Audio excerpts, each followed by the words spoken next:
Bismillah ar-Rahman ar-Rahim. Assalamu alaikum. So I hope you can hear me well. Hi and welcome everyone for this last but not least presentation. My name is Anas Shraibi. I am a third-year resident in psychiatry at University of Sherbrooke in Quebec.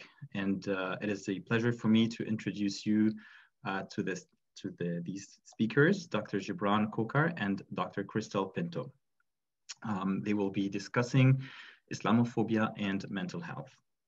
And before I introduce them further, I would like to remind you that there might be some interactive polls throughout this last session, and we encourage you to participate. You can earn points for engaging in various aspects of the virtual conference for your chance to win a complimentary registration for the 5th Canadian Muslim Mental Health Conference, or one of the two $20 gift cards to Amazon. Points are awarded for actions such as answering poll questions during this session and by posting about the conference on Instagram, Facebook, or Twitter, and using the hashtag CMMHC2020. And by completing the course evaluation forms that you should receive later today. Speakers are happy to answer questions during the Q&A period. We will have about 20 minutes at the end for that. So please post them in the Q&A section in Zoom. And so today you will get an accreditation, but for that you have to fill the evaluation form.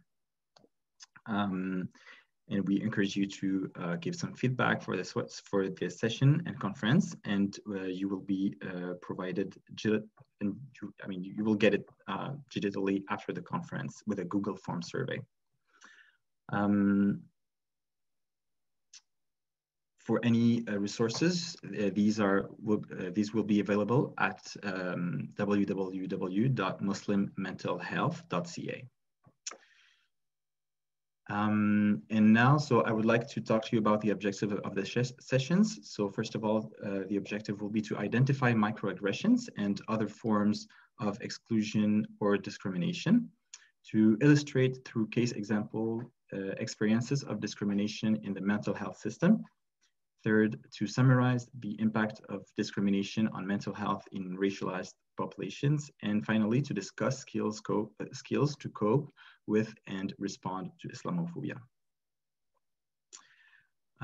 So I'd like to introduce you to Dr. Jibran Khokhar, who was born in Kuwait, where he memorized the Quran with an ijaza. He completed his bachelor's in life sciences from Queen's University and his doctorate in pharmacology and toxicology from the University of Toronto, followed by a postdoctoral fellowship in the Department of Psychiatry at Dartmouth College. He is currently an assistant professor of neuroscience at the University of Guelph, where he studies topics related to substance use and severe mental illness, and how drugs of abuse affect the developing brain. He also serves as a khatib for the Guelph community, and he's a senior fellow at the Yaqeen Institute. And the second speaker is Dr. Crystal Pinto, who is a psychiatrist at St. Joseph's Health Center in Toronto. She works with racialized and marginalized populations. She is an advocate for the needs of racialized communities and has a specific interest in discrimination, racism, and microaggressions and their impact on mental health. And so with no further delay, we can start with Dr. Jibran Khokhar. I just want to remind everyone that we will have a 30-minute,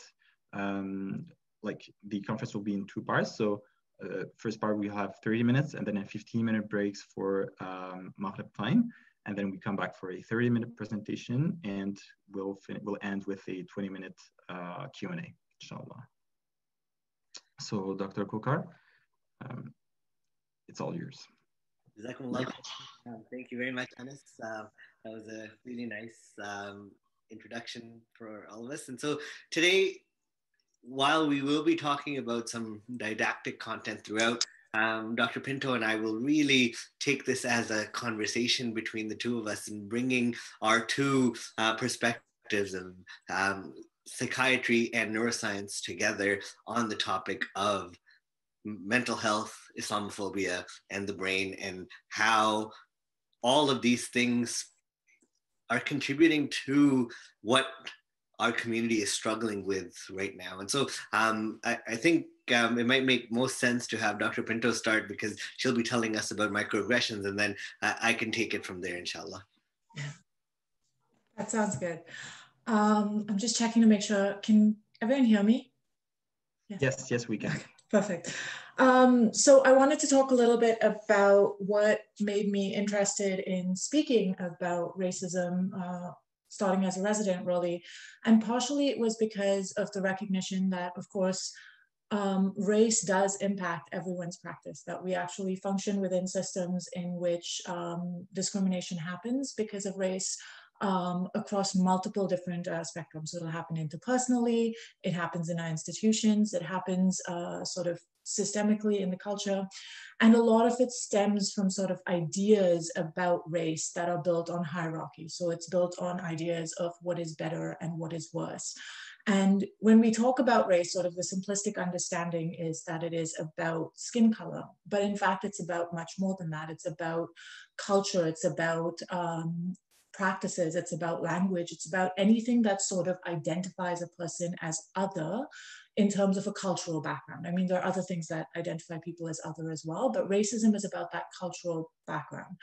And what it does is it actually treats people as different within the spectrum of social life and political life, and actually excludes them from it. And part of what we've sort of come to a recognition of is how to talk about really overt forms of racism. So when we see things that are like big, we know how to be like, aha, that's that, I know that's racism. But we're less good actually at noticing more subtle forms of racism. And that's sort of where the idea of microaggressions come from, and what led to my being so interested in this, because I think I'm pretty good at noticing like big R racism, but I actually wasn't able to fully articulate all the little R racism that I was participating in and possibly also enacting. And particularly for me, sort of Islamophobia was kind of this blind spot, because I was raised in India and then moved to Canada. And in fact, there is so much implicit Islamophobia in both of those places that never gets named. And I'll share sort of my personal experience of it was, I'm now married to a Muslim man, but when I was dating him, I'd sort of say these things that he'd always sort of look that like a little bit like he'd tilt his head and be like, are you sure you want to say that? And it wouldn't really click into me what that connected to. Because of course, what happens in what microaggressions are, what I was enacting against my now husband, was these sort of brief, everyday exchanges that send derogatory or dismissive messages to racialized people because they belong to the racialized group. So that's sort of the definition of microaggressions that's used in kind of the seminal paper by Sue et al. In like 2007. The word they use is denigrate, which I don't use as much anymore because of the associations between negative things happening and Blackness. So I actually think there's a small microaggression embedded within the definition of microaggressions, but that's sort of an aside. But that's how commonplace and everyday it is, right? That even when we're sometimes defining the concept of it, we might still be enacting it. There are lots of different ways to think about microaggressions. You can think about them as sort of microassaults, which looks a lot like the big R racism.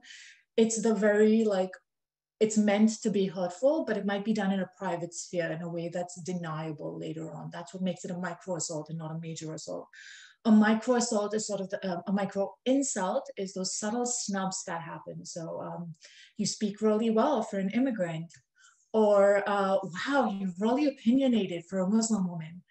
And so those are sort of some of the things that can almost seem like compliments, but they're not really, right? Because they speak to this entire background way of thinking, the assumption that was made about you before you walked into the room.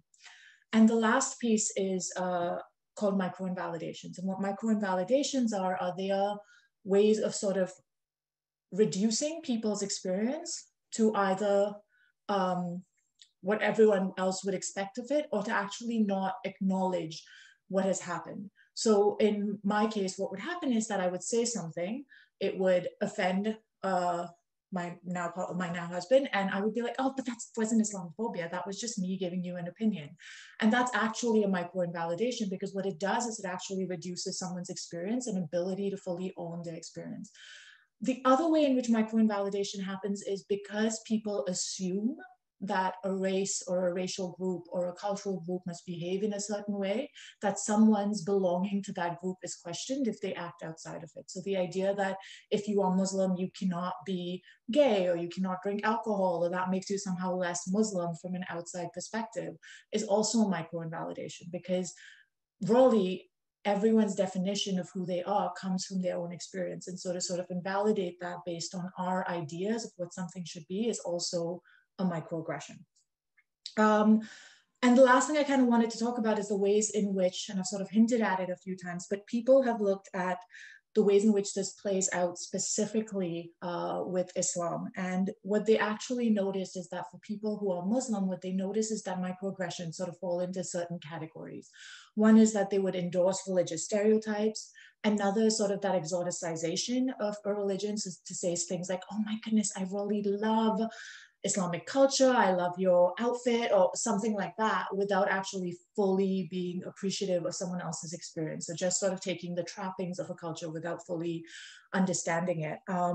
It might also sort of pathologize different religious beliefs. So the idea that if you believe differently from the mainstream religious belief, your belief is not just wrong, but it's actually detrimental or harmful. And we hear this a lot. And it's sort of the idea of how the fabric of Canadian culture is being degraded, right? So it's, again, that sort of pathologizing of different beliefs.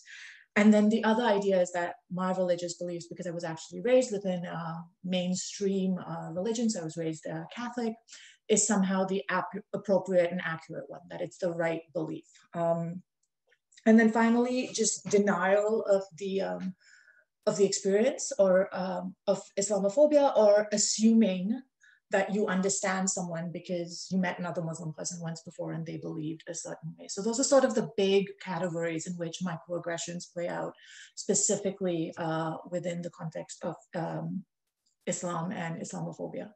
And I'm actually going to defer to Jibran now to talk about some of the ways in which that impacts the neurobiology and of the brain. Yeah, so that was a great starting point to think about all of this, and this is, I'm going to get a little personal with this before we dive into the brain. When I think about microaggressions, I actually think calling them microaggressions is a microaggression in itself. We should call it what it is, right? It should be called racism, but then by adding the micro to it, it becomes, oh, it's not that big of a deal. It's, it's not macro, it's not big R racism. So it's, and then, or the other one that we do is, unconscious bias. And then we basically remove all thinking or thought from their actions or any responsibility. It's like, oh, they did it unconsciously or subconsciously, and so it must be okay. So that's why I sometimes, really question how even the wording we use to describe, just like you said about denigrate, even microaggressions sometimes serves to minimize the harm associated with microaggressions. And so I think hopefully as we move along, we can try to come up with like a more powerful word for it so people begin to take it more seriously, because we'll often say, death by 1,000 microaggression cuts. And, but once again says that, you need 1,000 of them to produce death, even though even one instance of it is sufficient to produce both a response from our brain and our body in terms of changes that happen, these perceived events of discrimination, perceived racial discrimination, perceived Islamophobia, all of those, each of those events registers with the brain in a meaningful way. And so what I wanted to just discuss a little bit, and unfortunately, we don't have much research done on Islamophobia itself. So today, in our discussion, I'll be leaning heavily on the research that's been done in other racialized groups like African Americans and African Canadians, or the Latinx population in the US, and how perceived racial discrimination has been linked to all sorts of things in terms of associations, but even through longitudinal studies, we've seen relationships between exposures and the number of exposures to perceived racial discrimination, and then the outcomes that result from it. So, you know, a lot of studies have talked about the link between perceived racial discrimination and cardiovascular disease. Fewer have focused on the brain, but now more and more attention is being turned towards this aspect of the relationship. And we see from studies in those racialized populations that there's been a strong association between exposures to perceived racial discrimination and things like depression. Dr. Jibran? Sorry, yes. I'm so sorry to interrupt. We're asking if it's possible to talk a little bit slower so that we can do the closed caption easily. I'm sorry about that. I will slow down. Thank you, and sorry to interrupt again. Yeah, no, it's I get excited very easily, especially when talking about the brain. So I will try to slow down, and hopefully the closed captioning can proceed at the new slower pace.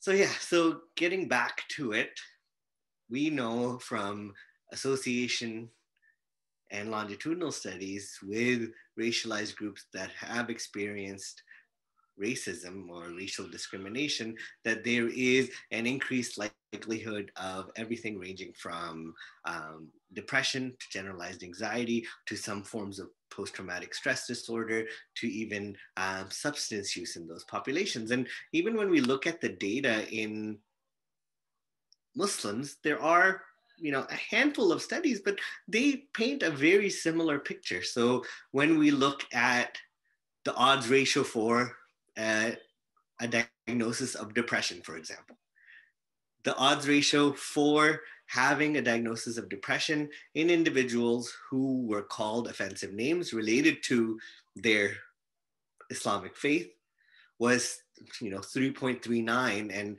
around 2.6 when somebody was singled out by law enforcement. And we often talk about going to the airport as Muslim or traveling or flying when we used to fly back before March, I guess, and how that experience is while being Muslim, but being singled out by law enforcement in any of those roles was associated or had an odds ratio of 2.6 when it came to diagnosis of depression. Another study looked at perceived Islamophobia and saw that this was a significant risk factor for both major depression and generalized anxiety disorder. And then lastly, and importantly, and this is something we'll get to a little bit later, and maybe in the second half of the talk as well, but even something like alcohol use. And as Dr. Pinto was mentioning, that might be something that clinicians may not even consider asking a question about because somebody's Muslim. So, that means that they don't drink. But then we see that in studies showing that then, you have an odds ratio of almost 2 in Muslim women who have experienced a perceived Islamophobic incident. You have an odds ratio of almost 2 for alcohol use in that population. And then lastly, we also have some data that an Islamophobic event or an Islamophobic incident is associated with levels of subclinical paranoia. And in all of this, it's important that these are associative studies or association studies that are not necessarily causal. And we can't say for sure that this is what produced that outcome in these individuals. But the longitudinal studies that I was talking about that come from other racialized groups where they experienced perceived racial discrimination, we start to see some data suggest that there might be a directional effect where the exposure to those incidents then leads to the development of these psychiatric conditions later on in life. And what's really interesting in all of this is to consider, and this is where hopefully we can all take some lessons from it, is we see that there are different things that either mediate or moderate these associations. So mediation in this case being something that is playing an important or critical role in a relationship. So when we look at adolescent African Americans, for example, and the link between perceived racial discrimination and substance use in that population, we see that that link is mediated through feelings of anger as a result of the racial discrimination that they. Whereas compared to the moderating factor in that case being a supportive parent, for example.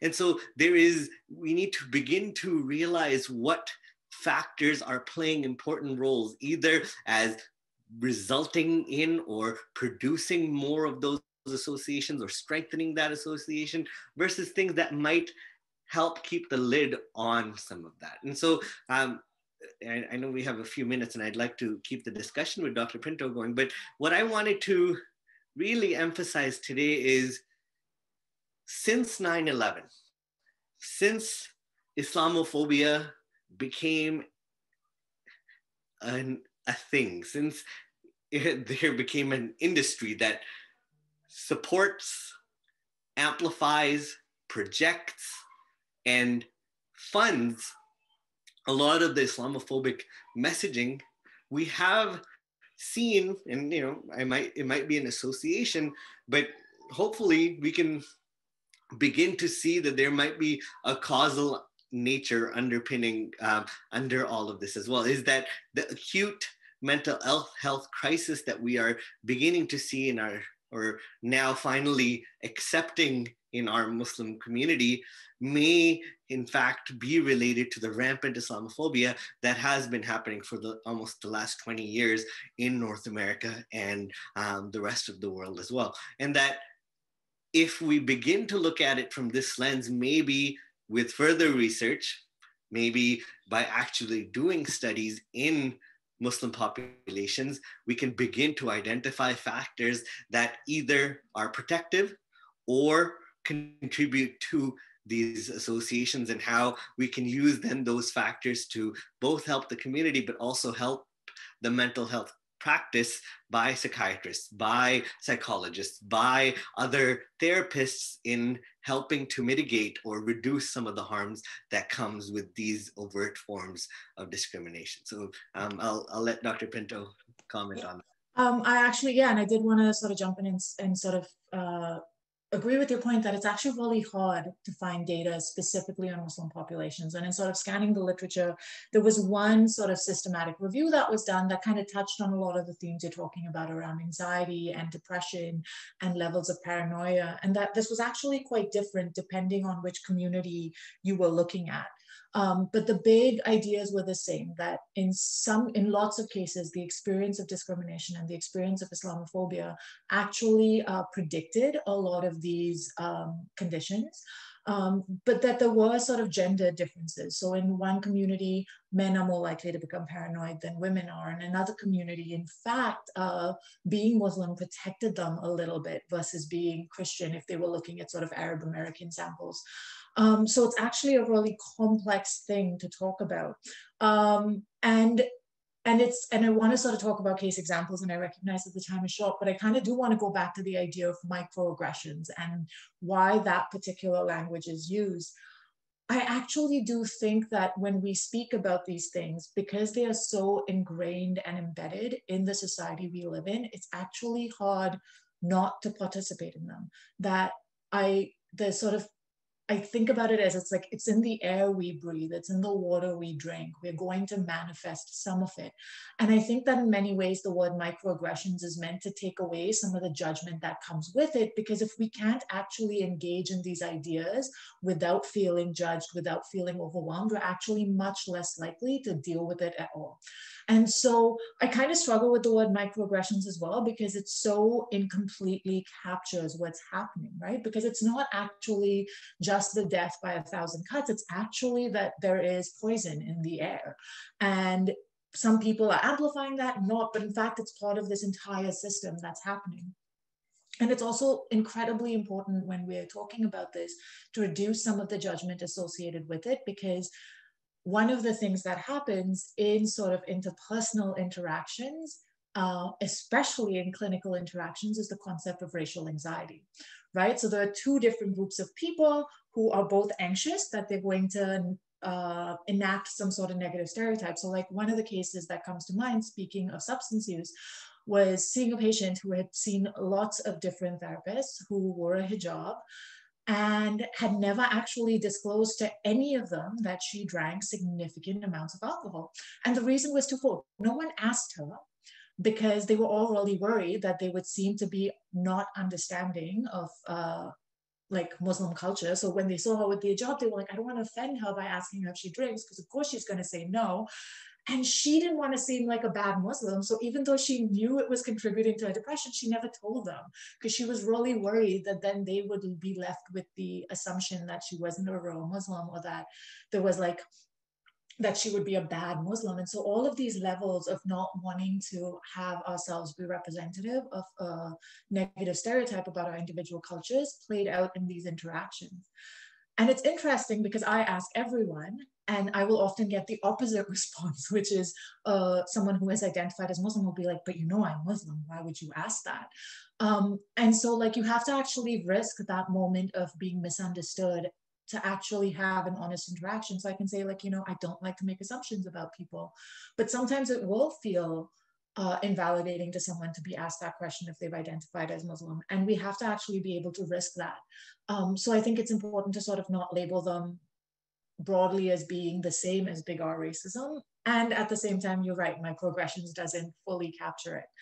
I'm sort of mindful of the time. I know there are 3 minutes left. So I want to talk about one other project that actually comes out of Waterloo, which actually does qualitative studies of Muslim women in Canada, and sort of the ways in which they have subtle discrimination happening. So another piece that happens is, of course, in the workplace and in lots of other places, wearing a hijab is interpreted as meaning something. So a woman who wears a hijab is lots of different assumptions go with that play out. So another case I remember is someone who was actually developed like social anxiety in the workplace because she was never asked to go to any of the after work hangouts, because they always happened at restaurants and bars and everyone else would drink, and no one wanted to offend her, so no one invited her, and she just kept getting more and more socially anxious at work. So that's the kind of sort of subtle discrimination that happens, and it was well intentioned and it still sort of excluded her from everything else. And the last piece is that there's that point of teaching others, the assumption that somehow it falls to the person experiencing this or who has the cultural background to explain the culture to everyone else, and become that sort of teacher, which is an incredibly big role to put on someone, because of course the Muslim community is incredibly diverse linguistically, in terms of systems of practice, in terms of like levels of adherence to faith dictates, and it's actually really difficult for one person to speak for all Muslims in a way that is understandable. So yeah, and I think it's sort of important to bear that all in mind when we talk about the ways in which this plays out for people, because it's actually going to be really important as people who are experiencing this, as well as for people who are clinicians, to recognize that everyone's reaction is not going to be the same. That for some people, you will ask about Islamophobia and they will tell you how much it has impacted them, and others will have developed lots of defense mechanisms that keep them safe from it, that it'll actually make them reflect more on their culture and become more ingrained in it, and that will provide them with protection as well. That in fact, part of the difficulty is that within research, within medical research specifically, we want a nice, simple problem with a nice, simple answer. And the problem is that with groups like this, it's so complex that we're not going to get that simplicity at all. And we have to be prepared for that uncertainty.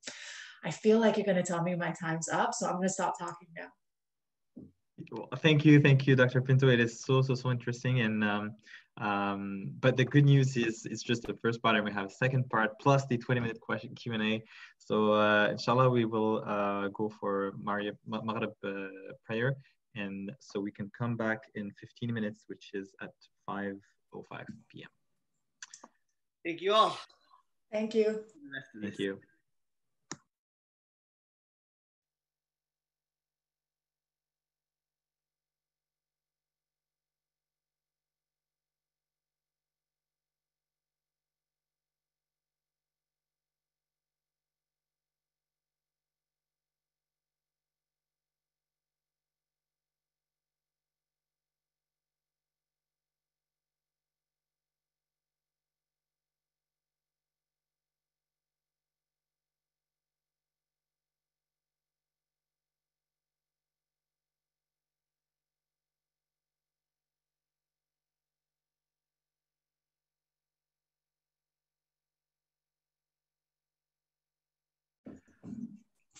All right, Assalamu alaikum, welcome back everyone. So I guess we can continue from where we were. I don't know how you want to start the second part. Yeah, so I'll get started quickly and then I'll pass it back to Dr. Pinto. So related to some of the points that Dr. Pinto was making and a question that actually, or a comment that was brought up in the Q&A about, how associations and correlations are insufficient. And so I just wanted to talk a little bit about where we do have causal data. And so this is where I can lean a little bit more on my neuroscience side of things.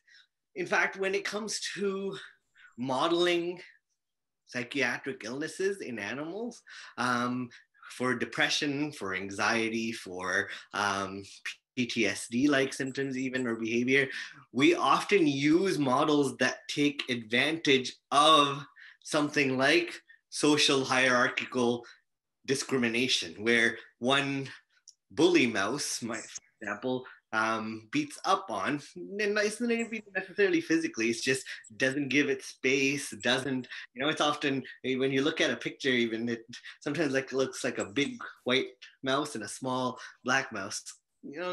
Not saying much about the US political situation, but that was happening a lot in the last few years. And so that's what the image looks like in a lot of the figures when we look at it. And when we look at the causal effects of it, right here, you've controlled everything. There isn't socioeconomic status, there isn't cultural baggage, there isn't family rearing, there isn't, all of those things have been removed as confounds, and this is the only manipulation that's happened. And when we look at the brains of these animals, for example, the animal that underwent that discrimination or that act of social defeat, stress, as we call it, you actually see long-term changes in the brains of those animals. Everything from blood-brain barrier permeability, which now allows for more toxicants or anything else, which usually the blood-brain barrier would prevent from coming in. Now it allows those to come into the brain. But then when we also look at the circuitry of the brain, the regions involved in stress response, the regions of the brain that are involved in threat detection. So stress response, the HPA axis, for example, we see that long-term it's turned up in these animals. The amygdala and the reactivity of the amygdala is in fact changes in the connectivity of that brain region. Amygdala, which is the threat detection center of the brain, changes even after very few or even a single exposure to this for a long time after that. So this is where we can begin to see that there is a causal influence of these perceived instances of discrimination or social defeat, even in animal models. And it's not all that different even in the human studies. When we look at an individual, for example, when we look at brain imaging studies, and if somebody is brought into the magnet and made to think about an instance that they experienced in the past, which related to either racial or gender discrimination, their threat detection centers of the brain, that amygdala that we were talking about, comes online again. It's activated. The connectivity patterns of it change just by recalling an instance of discrimination that happened some time before. And so we can begin to say that even in a causal manner, that it's not just association, that these Islamophobic incidents, and this doesn't have to be, when we think about Islamophobia, we think about, vandalizing of the mosque, shattering of the glass, hijab pullings at subway stations. So we often think of the physical, and then since Christchurch, the deaths, but we often think about the physical ramifications of Islamophobia. What we miss, and may in fact be more insidious or insidious at a larger scale, is the mental health and psychological ramifications and the impact of those incidences on the brain. And so that's where I wanted to say that, you know, yes, it might seem associative right now, and that's because it just hasn't been studied all that much. There is years of neuroscience evidence that helps to support that there may in fact be a causal impact here. And we see those same HPA axis changes in other racialized individuals that have undergone discrimination. We see that in African Americans, we see that in Latinx populations. And so I would predict, you know, that's what a hypothesis is an informed guess based on what the literature is out there. I would say that the same would probably hold true for incidences of that are Islamophobic in nature. So Dr. Pinto. Yeah, and sort of like build on that, like I think you and I have discussed this briefly before, we're not going to be able to do a randomized clinical trial in which we like get people to experience Islamophobia versus not. Like there's no way for us to do that. But certainly anecdotally from sort of clinical experiences, you see these cases, right? So to go back to like, and I'm going to amalgamate a few different cases at once, but the person who at work is identified as Muslim, who is, because people just don't know how to include her in social interactions, just don't invite her to things. They don't invite her to after work social events. And over time, what happens is everyone else in the department develops a language, right? They all start to speak to each other with little inside jokes, but they develop intimacy in their relationships. They get closer. And because of the lack of access to this one particular individual is left outside this group. And so decides that this place is not the appropriate place for her to work and moves to a new job. And in fact, when she enters this new job, what happens is that she's constantly on the lookout for more instances of being excluded. Now, it actually does not matter at the start of this new job what is done by any of her coworkers. It doesn't really matter how much they are trying to include her or not, because the actual fear that is now encoded in her brain that she will be discriminated against and that she has to be extra careful about what she says or does actually shapes her interactions with her coworkers. So in fact, now it might be that first experience makes her more anxious in social situations, which impacts future social relationships. And maybe none of these people would have behaved that way, but there's now no way of knowing because it all gets so enmeshed in together. And so, of course, like you see this happening over and over with people, where they start to get really suspicious that their coworkers are thinking this way. And the problem with the insidiousness of this is that, of course, there's no way of proving or disproving it. So then they come to the clinical encounter and they describe this system of feeling as if, so what they'll say something is like, I just feel like everyone at work doesn't like me. I feel like they're discriminating against me. And the way in which we understand that, it can be easily read as paranoia, it can be read as psychosis, it can be read as PTSD, but that experience gets placed into sort of a diagnostic lens as well. And that diagnostic lens is also shaped by who the person is on the other side of it.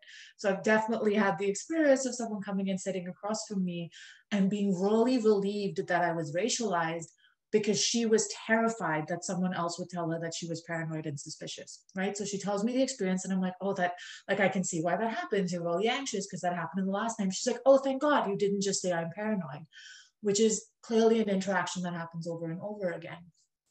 And so that's sort of one example about how this might play out. The other example of how this might play out is sort of to use, again, the example of fears around law enforcement, or the way that plays out is that there are lots of racialized men who identify as Muslim, who have developed actual paranoia about being spied upon by their government. So they'll develop really complex delusional beliefs around being spied upon. And some of that is actually triggered by some of these initial beliefs. And when they develop into full-blown psychoses, how much of that is triggered by that initial belief? And how do we tease apart whether that would have happened or not, right?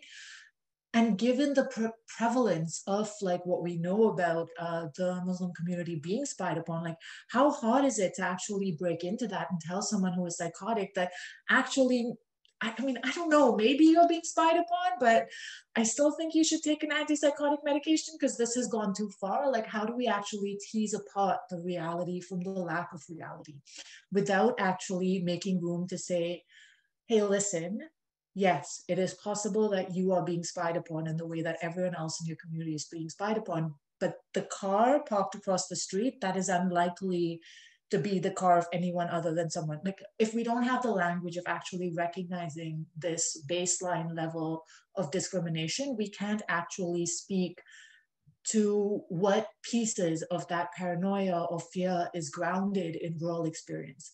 And sort of go back to your point around how do we determine whether something is real or not? I think that for a lot of these questions, the system that right now we have in place can't actually fully encapsulate the complexity. So to wait for that evidence to come actually means that we cannot fully address these issues because we're refusing to acknowledge them until they fit into a box, into one particular way of knowing things and understanding things, which is also problematic.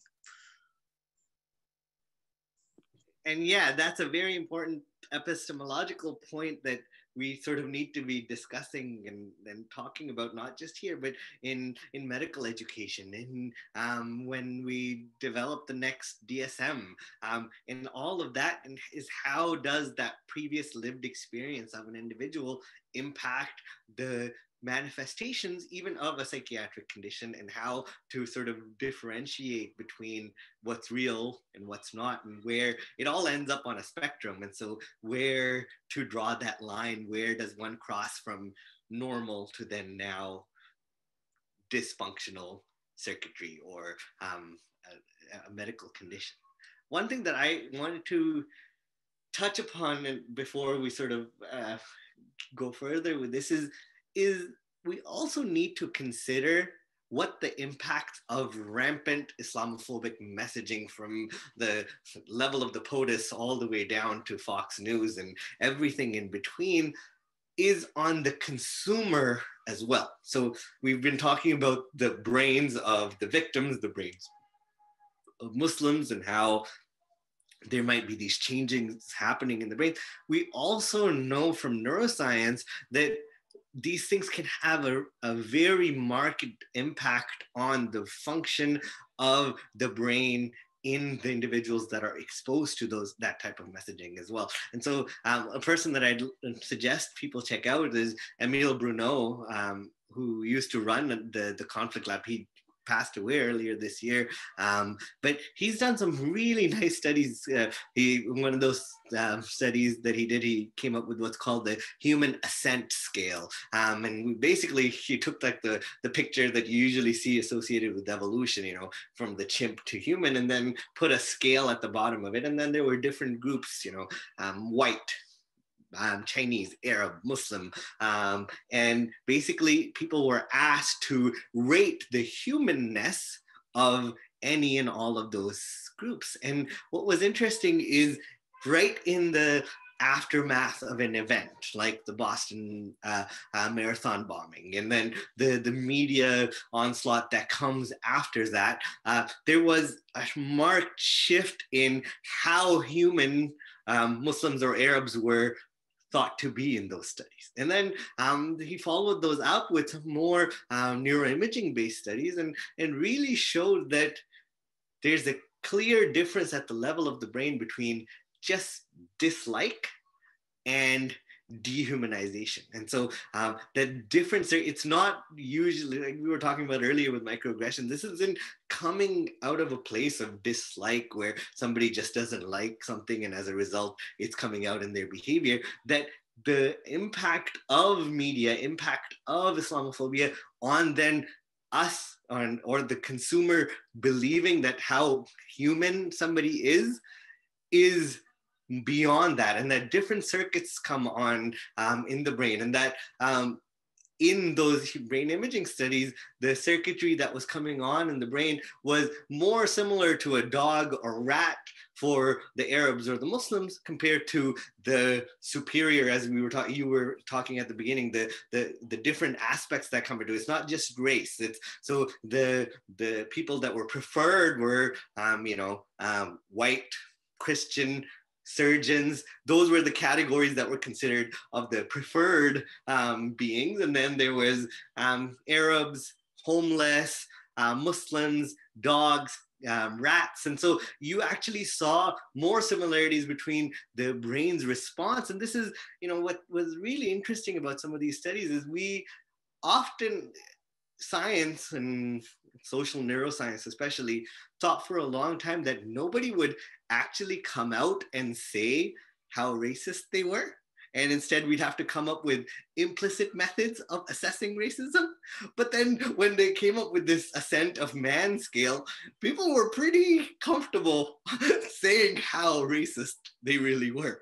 And even their brains gave it away at that level. And so that's where I really suggest that our viewers and we all read more about the studies that have been done there, and that we realize what sort of dehumanizing impact this messaging in the Islamophobia industry has on all of our brains, and how that might impact our medical practice as well. And that's where I think you probably can comment on that best, in terms of how we might not even realize. And one example that I often talk about is with my wife, for example. She wears a headscarf, and when she goes to the store, even though she's way smarter than me, she's much went to a much better school than me, much better program than me, when she goes to a store, people can't help but slow down how they speak to her, and start speaking with hands instead of using actual words. And so what we don't realize is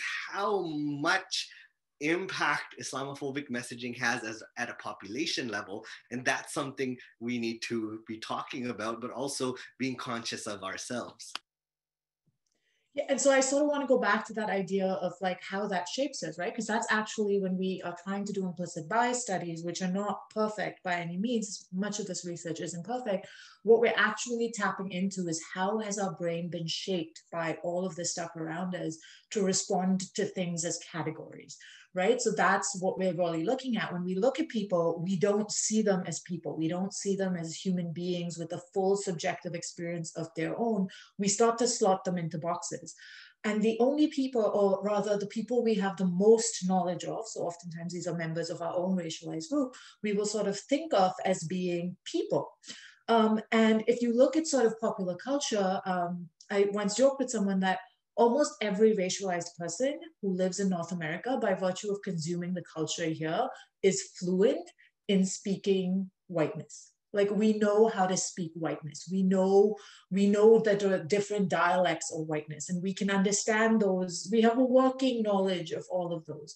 Whereas that there are some white people who are incredibly well-meaning, consider themselves liberal, who have zero knowledge of other racialized groups. Like, they would not, if you drop them into those racialized groups, what would happen is all the racialized people would start speaking whiteness as a way, because they wouldn't be able to actually speak to them. So like, they don't consume culture that involves racialized people. They don't consume culture that involves other religions. Like, they have no knowledge of these things.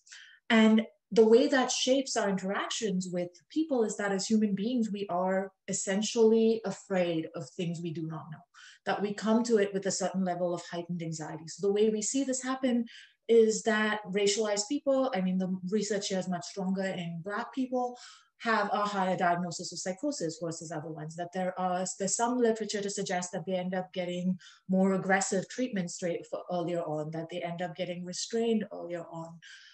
And so sort of this will impact the way it plays out in the interpersonal relationship. So I do want to touch on one thing, because I always feel really bad when I talk about this, that it seems as if this is such a huge problem that it's insurmountable, that some of the research that's been done suggests that you need actually small changes. So one way to reduce racial anxiety is to actually seek out more interactions with the other, right? So what happens is when we're racially anxious and stereotype plays a role, what we do is we actually step back from the other person. We try to shorten the interaction. We try to not ask intrusive questions. And so in fact, what the idea is to like fully be present in these moments and fully be open to having more patience or having more encounters with people from the other group. And so that's sort of a big piece of what needs to happen, is that we actually need to be okay with the anxiety triggered by these interactions, that we need to be okay with being wrong. We need to be okay with making mistakes. Because I mean, I now spend a great deal of time surrounded by Muslim people, and I'm still constantly making mistakes. And I'm still constantly having people be like, are you sure that wasn't a little bit Islamophobic? And then I have to like really go back and look and be like, oh yeah, I don't know why I felt that way. That was a strong reaction. And so that these things are all sort of embedded in our brains, and that if what we do is say, because I might be Islamophobic, I'm actually not going to spend any time with Muslim people, it actually reinforces those differences, when what we should be doing is actually seeking out these interactions to reduce it. So those are some excellent points, and I think that's where culturally sensitive care and practice comes into place. And then as by getting and seeing and meeting more diverse populations, we can begin to both understand the diversity and reduce that racial anxiety that goes along with it. The one thing that I guess I wanted to sort of end today with, before we get into the questions, and I'd love to hear your thoughts on it too. But for example, in my addictions lecture that I give in any of the neuroscience classes, I often use a quote from Constance Holden that, as far as the brain is concerned, a reward is a reward, regardless of where it's coming from, whether it's coming from a drug or whether it's coming from food or sex or whatever else, right? And I think about that the same analogy applies to our brain as well when it comes to threats and hate. That hate is hate for the brain, regardless of whether it's coming from Fox News or whether it's coming from your own Muslim neighbor or whether it's coming from your own family members or whether it's coming from the person that's on the pulpit at the mosque. And that's where we as a community need to realize that one concept I'll talk about a little bit here is allostatic load, in terms of how much our mind, our brain, and our bodies can take of the onslaught from outside, both that comes from the Islamophobia industry, but then also the hate within the community that oftentimes, and maybe you might not want to comment on it, so I'll let you decide whether you want to comment on it. But one thing that I wanted to emphasize to everybody listening is that we really need to work on reducing the insults that our brain receives on a daily basis, in addition to the Islamophobia or that we might see from the Islamophobia industry, or the microaggressions that might add to it, or add the second, third, fourth, fifth insult upon the initial injury that then continues to worsen the course or exacerbates the course of it. But then what I also wanted to emphasize is that we as a community on ourselves don't do a really good job of helping to recover from the impacts of those initial insults. When it comes to what I was talking about at the beginning about the associations with mental illness or substance use, the stigmatization around it in our community then further worsens those initial insults that may have caused those cracks to appear in the foundation right at the beginning. So how we deal with mental health, for example, in the community, and being a part of the community, I can comment on this myself, but we either make it a spiritual or religious problem, that if only you were more religious or more connected to God, you wouldn't have this thing that you're struggling with. or we sort of take on this, mantle of religiosity and use it as an excuse for why we are allowed to throw hate at each other. And this can start, from the scholars that every day YouTube videos are being made to refute one person to another, to social media personalities. Everyone along that spectrum, nobody is free from the trolling and the hate that comes out from within the community. And so my, I guess, request today to everybody listening, but to the larger community as well, is as far as the brain is concerned, as far as the amygdala is concerned, as far as the threat detection centers in the brain are concerned, hate coming from somebody who's a known Islamophobe versus somebody who's a Muslim isn't all that different. And the impacts of on the brain and the long-term consequences on the brain are going to be very similar. And those neurobiological sequelae of it are going to be very consistent. And so what we need to do is help each other and be in each other's corner in reducing that allostatic load and helping each other cope better with the constant onslaught of Islamophobic messaging that all of us are already dealing with. So all of our cups are already close to the brim, and then we add to it and then make them overflow. So what my hope is here is to, and that was one of the objectives of today, right, was to help us identify and how to deal with Islamophobia. And so that's one thing, is by reducing the harm that we cause ourselves, in addition to the points that we were talking about earlier around supportive parenting, especially on a developing brain, the effects of these insults may even be more insidious than a fully developed brain in an adult. And so supportive parenting, supportive communities come and play a large protective role as well. And so that's I'll let you now comment. I've probably gone on for too long. I mean, I want to comment on something that's sort of similar, but a little bit different, which is sort of healthcare professionals, right? And the idea of like whether we are contributing or taking away from that load as well. Because what we know is that people's experience of Islamophobia often makes them avoid healthcare, right? So people who have experienced Islamophobia might actually not seek out healthcare because they're really worried that the people they interact with might enact that as well. And almost every healthcare professional doesn't actually believe that they're coming to any of their interactions with these biases, that we think that we're coming to it with a clean slate. And, you know, when you speak about hate, you're also speaking about polarization, right? That we become so caught up in our notion of who we are and what we are doing and the rightness of what we are doing, that we are unable to see that, in fact, we might not be doing right. So the idea is that, you know, as a healthcare professional, if I come in and I say, I'm only doing this for the good of my patient, without actually recognize that I might be actually enacting some of that, right? Which in sort of, trying to be like culturally sensitive and say like, well, that's a cultural belief. So if you don't want treatment, I'm just going to defer to that. Like, is there a way to engage with that while still respecting someone's cultural belief and still making the effort to communicate past that divide?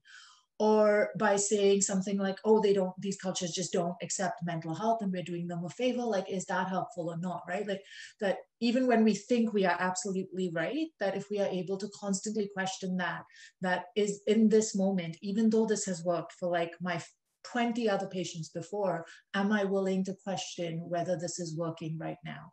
Because it doesn't actually matter that it's worked for like 100 people or that the evidence suggests that it works for 99% of people. This might be the 1% of people it doesn't work for. And so that ability to sort of constantly be open to our own experience and to the fullness of the other's experience is also really important. Yeah, and also I usually just think of personalized medicine as, you know, being helped or supported by genetic information, but this is where the cultural context is really important, and that the background of it and the baggage that comes with being Muslim would be very beneficial to clinicians to be able to then advise the patient in the right way, but then also, not let that impact the care that they provide to the patients as well. It's very important.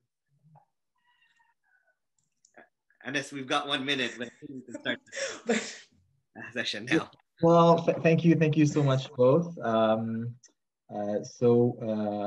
Yeah, thank you for this discussion, and it was a very nice way to proceed. I think this model was very, I thought it was very interesting, so thank you so much.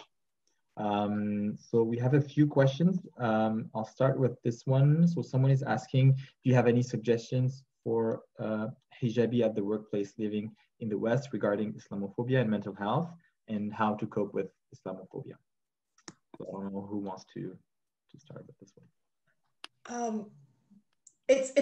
It's challenging, right? Because I mean, there's sort of this two levels of it. One is like there's this incredible external experience of discrimination that we don't have any control over that. Like anyone who's sort of part of a marginalized group knows that like we could spend our entire lives simply dedicated to that without it actually making enough difference to make a material difference in our lives, which is not to say that we shouldn't work towards reducing that, but just that if that's the only solution, it's not going to work for us. And so from like a psychotherapeutic perspective, the other piece is to like develop other coping skills and mechanisms, which involves recognizing just how hurtful that experience is.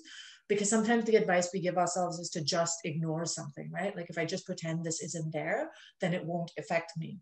And what I've seen like a lot in my clinical practice is people who like just keep doing that. And then suddenly we'll have this one little thing that happens that just causes everything to crumble. So it's like that straw that broke the camel's back. When in fact, what I think if we were able to like develop a language and a therapeutic model in which we could acknowledge this as an injustice and then find ways to cope with it, that would be better. Yeah, so not being a clinician and not being a female, I should stay away from this question completely, because the reality is there is no other symbol of religious adherence that's as outwardly as the hijab. Nothing that I do, I keep a beard, but then I look like a cool hipster.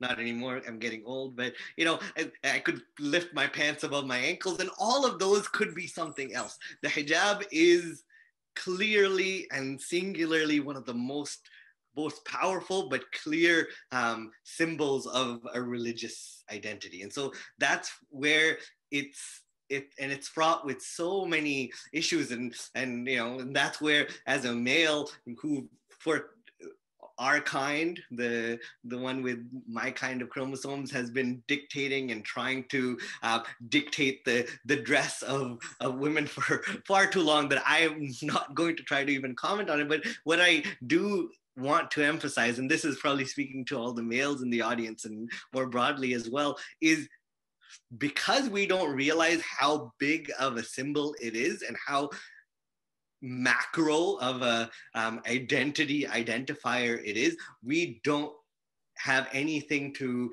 relate to on it.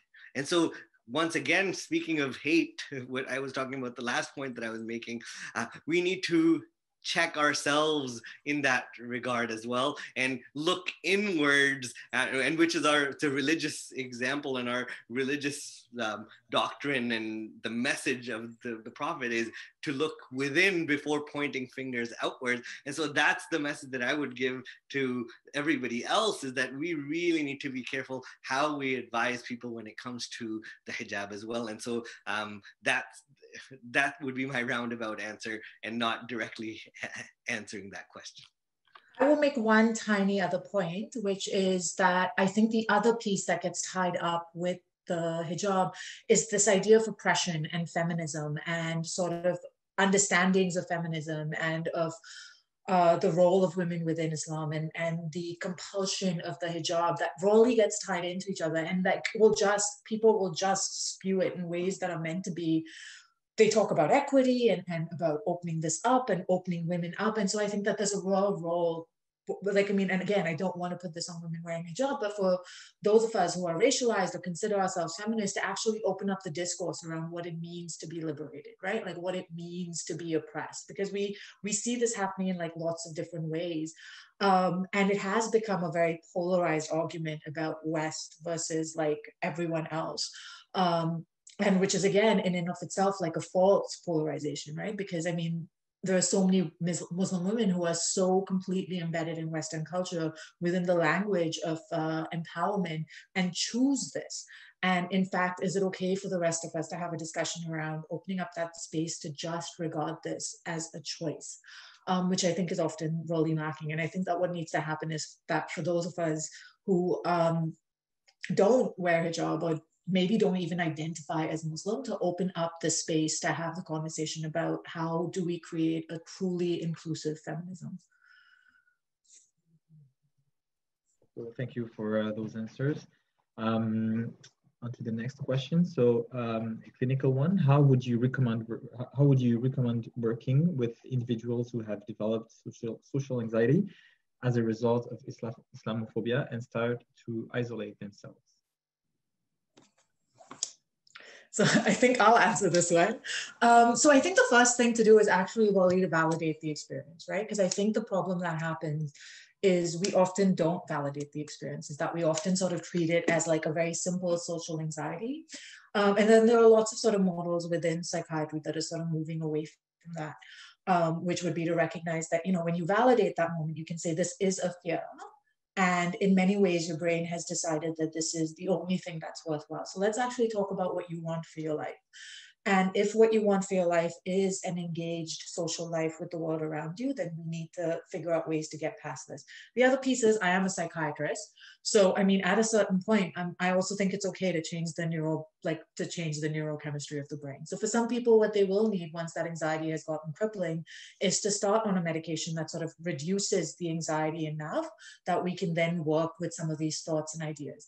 But when the brain is like all fear all the time, my experience has been that it's very hard to sort of work with the thoughts without actually changing some of that neurochemistry a bit and to reduce that load, right? Because the brain has been changed by the Islamophobia to be in a heightened state of anxiety. And sometimes when you're in that heightened state of anxiety, you don't have the time or the space to process someone telling you, but maybe you should go outside. So it's okay to sort of reduce that a little bit. And I think having that conversation around, because the other thing I hear is often that we don't want to take drugs, we don't want to change our brain, to have a conversation around the fact that Islamophobia has already changed your brain. That is what you are working with. It doesn't sound to me like you like where your brain is now. Let's shift that a little bit, is the language I use. And you know, that's what the doctor said. So I would listen to her. But what I would like to emphasize here is we often will find one thing that we anchor our understanding of a patient or a diagnosis onto.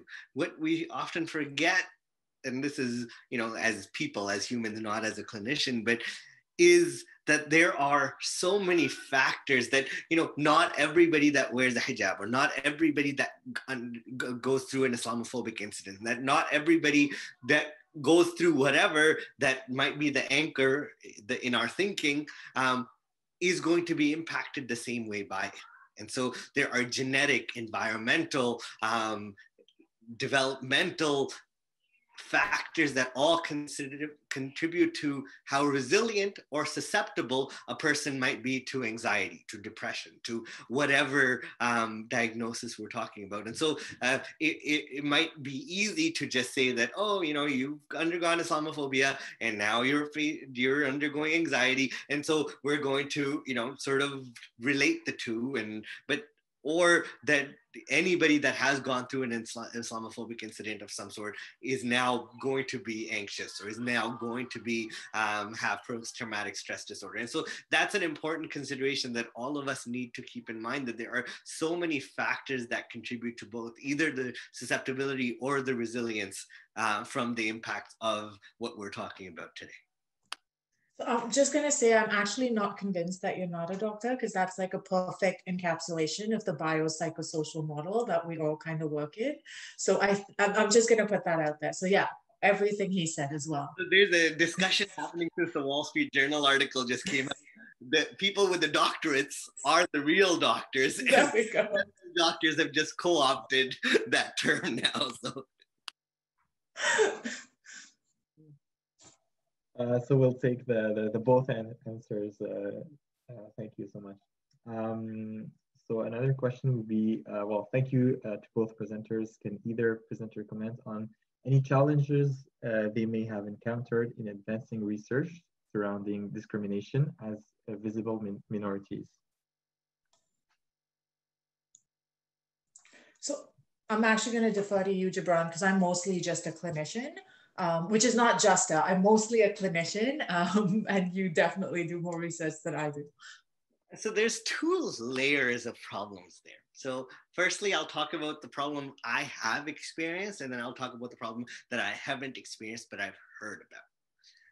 So firstly, there's a big disparity between how research is funded for somebody that's a racialized minority, a BIPOC person versus a white person, for example. In speaking in Canada, not looking at the US, the US has a lot more data on this, but specifically looking at Canada, the Canadian Institute of Health Research just 3 months ago released a report that said that comparing the funding rates in the project grant competition between white individuals and BIPOC, the disparity was 18% versus 10%. So firstly, it's usually racialized individuals or that are more likely to be studying these topics. And so there's that layer of, we'd need to be applying for twice as many grants to be able to get the same number of grants as our white counterparts. So that's one problem that exists. Another problem that exists is unless, and this is what I've seen both during my time in the US with the National Institute of Mental Health, for example, and here in Canada as well, that most research funding goes towards identifying biological factors or determinants of health and mental health especially, compared to social or societal determinants of mental health. And so in the US, for example, the National Institute of Mental Health uses this RDoC approach, this research domain criteria approach that tries to find these transdiagnostic features that contribute to multiple mental health indications or diagnoses. And so trying to fit Islamophobia into that is difficult. And so we would almost need either a groundswell of lobbying and advocacy from the Muslim population to their MPs and MPPs and the Minister of Research and whoever else provides a listening ear, that there is more research into this. So then, and we're seeing that, and I'm glad that we're seeing it in Canada around Indigenous populations and how there is a concerted effort towards directing research funding towards that and questions related to that. But then we need to basically sell the government and sell the funding bodies on the importance of these questions, which then allows researchers to then apply for grant funding related to topics like this that then we can study. And so that it comes from both places. It comes both difficulty in getting academic positions and becoming researchers, and then the leaky pipeline that exists for minority in academia. And so there not many of us get to the point where we can apply for grants. And then even when we do apply for grants, we get them at half the rate as anybody else. And then on the other side, it's just not something that's on the radar for funding agencies to try to prioritize. And so we need to come at it from both angles to try to do that. But luckily, especially since the killing, the murder of George Floyd, and everything that's happened there since, there has been a real push towards increasing neurodiversity, or the diversity that we study in studies in neuroscience, and really study the impact of racism and discrimination on the brain. And so hopefully we'll see in the next 5 to 10 years actual studies come out that tackle some of these questions.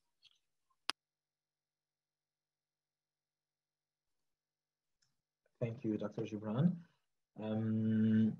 So another question would be, why are we not taking prevention measures for Muslims as a target of hate and Islamophobia?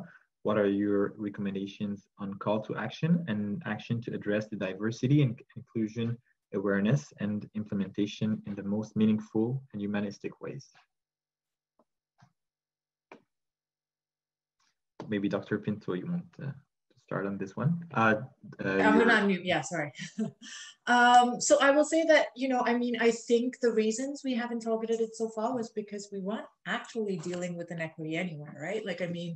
We are so behind the curve on everything, on anti-Black racism, on anti-Indigenous racism, that sort of, and if we sort of think about it, like all of these things have been around for centuries. We just haven't taken concerted effort, because up until recently, we were still actually having discussions as to whether these were real things, right? Like, is racism real? Like, does race matter? Like, when I first started talking about this, it felt okay to ask the question, does race matter? Because we had this idea of like color blindness. Everyone's equal. If we just stop seeing it, it'll go away. That wasn't actually accounting for the long history of racism and the ways in which that's built into our systems, right? That it's actually, even if we think about things like, why do we fund biological research more than others? The conflict lab studies, in fact, a lot of these beliefs were built into like the structure of psychiatry, right? That there were some people who had better behaviors than other people, and those were often racialized or different cultures. So I think that part of it has been because we just wouldn't recognize the ways it's pervasive.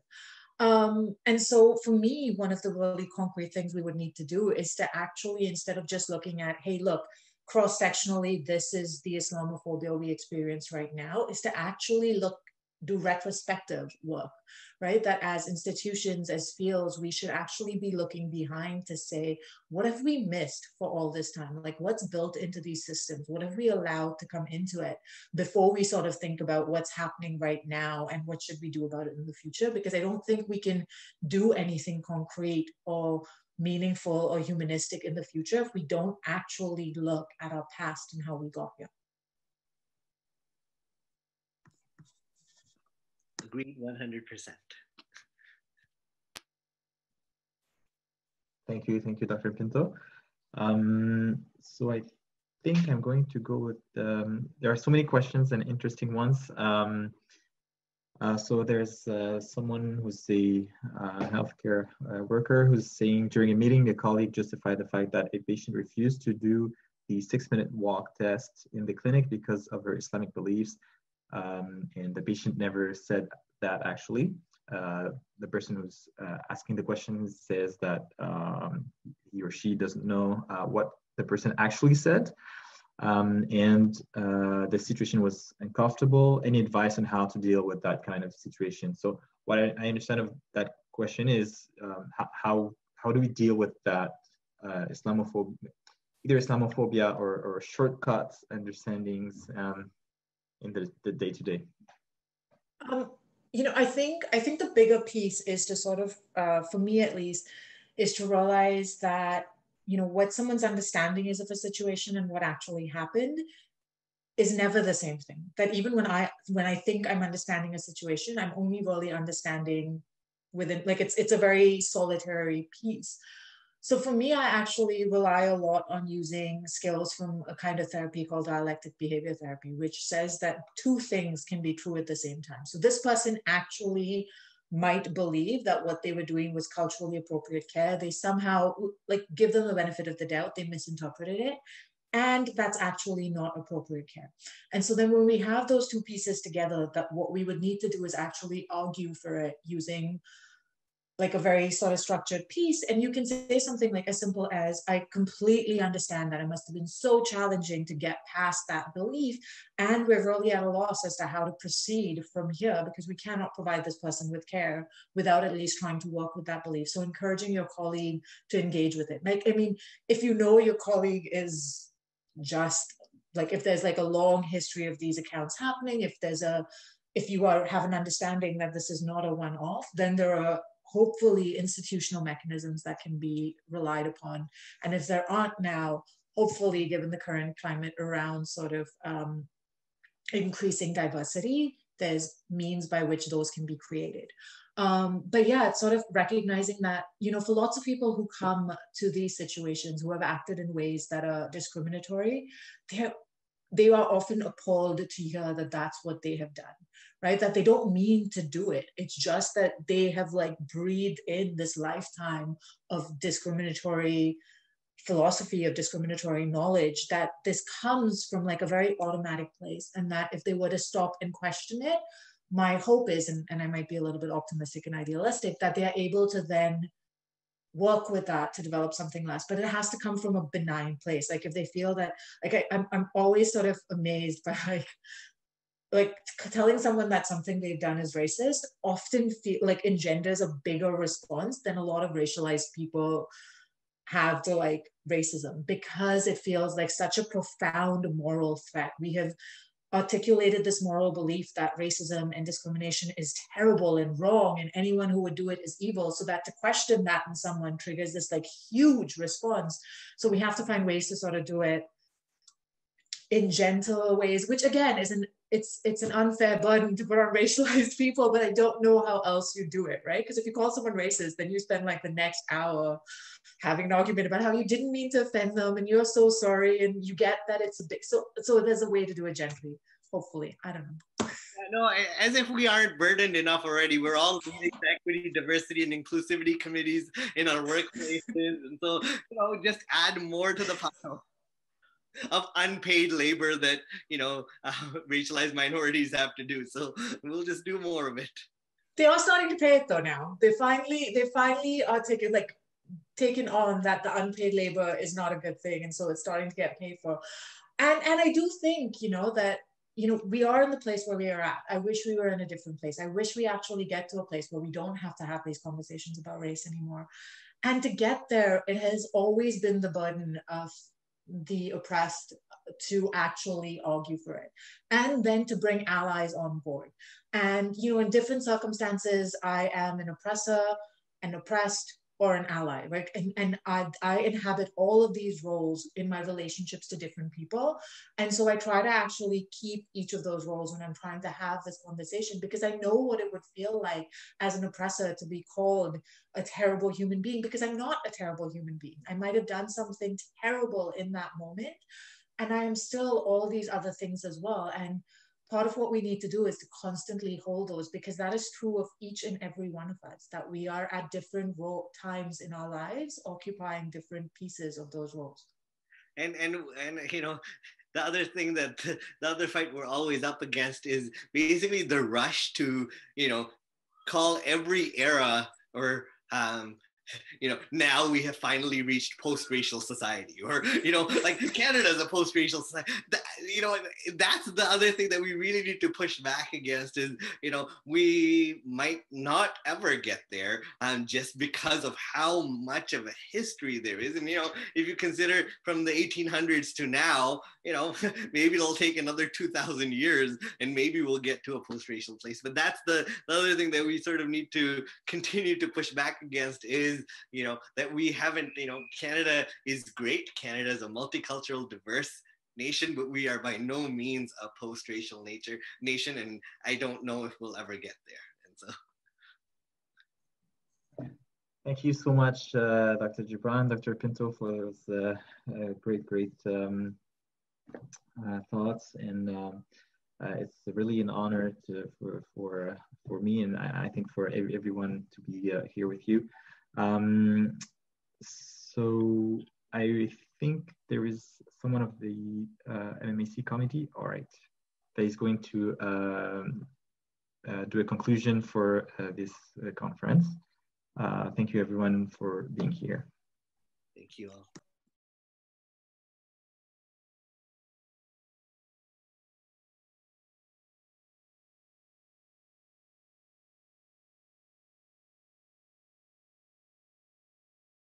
Assalamu alaikum, everybody. So I just would like to make a quick announcement regarding the research session. So first of all, I'd just like to quickly acknowledge all the researchers and judges who participated earlier in the virtual poster session. So alhamdulillah, it's really great to see the innovative research that's being done in the area of Muslim mental health here in Canada and abroad. And with that said, I'd like to take the opportunity to announce the winner of the poster competition as Shahd Fulat Khan and Hela Buchiri. for their poster titled "Searching for Belonging, a Sense of Belonging as a Protective Factor Against Depression, PTSD, and Distress Amongst Uyghur Refugees." So Shahd and Hela, you'll be receiving an Amazon gift card by email, inshallah. And I'd like to thank again all the researchers, judges, as well as the audience for engaging and for sending in your questions during the poster competition. Thanks, everyone.